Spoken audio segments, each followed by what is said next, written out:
एक ऐसी रात जब होलिका जली थी, एक ऐसी सुबह जब दुनिया रंगों से भर गई थी।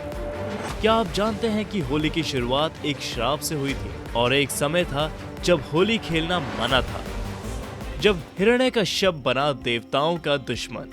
कहानी सतयुग की है। हिरण्यकश्यप कोई आम राजा नहीं था, बल्कि एक शक्तिशाली असुर था। लेकिन क्या आपको पता है कि वो अपने पिछले जन्म में भगवान विष्णु के द्वारपाल जय विजय थे।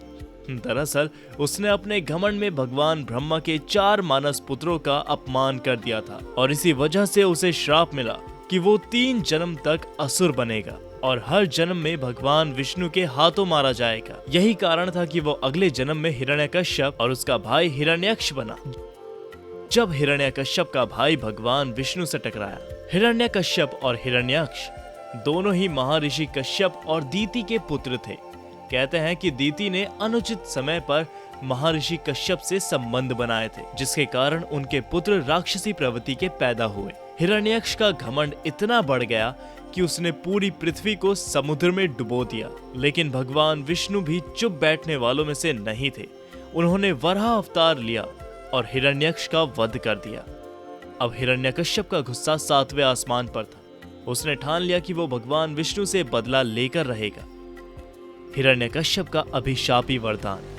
बदला लेने के लिए हिरण्यकश्यप ने भगवान ब्रह्मा की घोर तपस्या शुरू कर दी। उसने इतना कठोर तप किया कि ब्रह्मा जी को उसे दर्शन देने पड़े।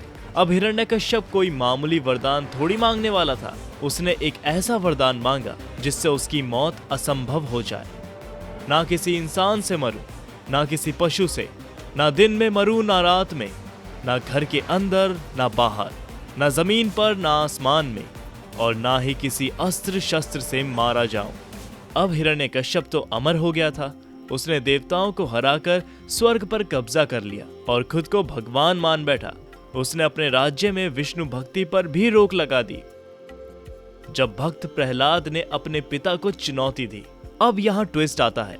हिरण्यकश्यप का अपना बेटा प्रहलाद बचपन से ही भगवान विष्णु का अनन्य भक्त था और इसका कारण था जब उसकी माँ कायाधु गर्भवती थी, तब उसे देवऋषि नारद ने अपने आश्रम में पनाह दी थी। नारद जी की संगत में ही प्रहलाद को भगवान विष्णु के प्रति अटूट श्रद्धा हो गई। लेकिन जब हिरण्यकश्यप को यह पता चला तो उसके क्रोध की कोई सीमा नहीं रही।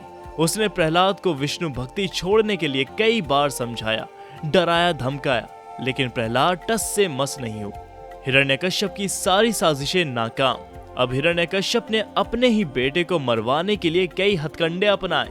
कभी ऊंचाई से फिकवाया, कभी विष पिलाने की कोशिश की, कभी हाथी के पैरों तले कुचलने की योजना बनाई, लेकिन हर बार चमत्कार होता रहा और भगवान विष्णु ने अपने भक्त प्रहलाद को बचा लिया।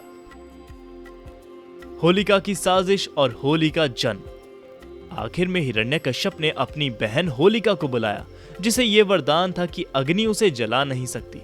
योजना थी कि होलिका प्रहलाद को गोद में लेकर अग्नि में बैठेगी, जिससे प्रहलाद जलकर भस्म हो जाएगा। लेकिन यहाँ भी चमत्कार हुआ। होलिका खुद जलकर राख हो गई और प्रहलाद को कुछ नहीं हुआ।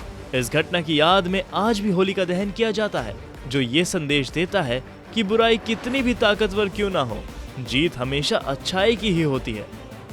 भगवान नरसिंह का प्रकट होना। हिरण्यकश्यप अब पूरी तरह बौखला गया था। उसने प्रहलाद से पूछा, तेरा भगवान कहाँ है? प्रहलाद ने मुस्कुराकर कहा, हर जगह है, यहाँ तक कि इस खंबे में भी।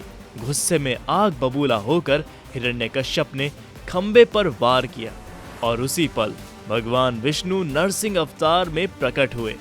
आधे सिंह आधे मानव, यानी ना पूरी तरह इंसान ना पूरी तरह जानवर। उन्होंने हिरण्यकश्यप को दरवाजे की चौखट पर, यानी ना अंदर ना बाहर, गोगली बोला में, यानी ना दिन ना रात, अपने नाखूनों से, यानी ना किसी अस्त्र शस्त्र से, गोद में रखकर, यानी ना जमीन ना आसमान में उसका अंत कर दिया। इसी तरह हिरण्यकश्यप का अंत हुआ और भक्त प्रहलाद की भक्ति की विजय हुई।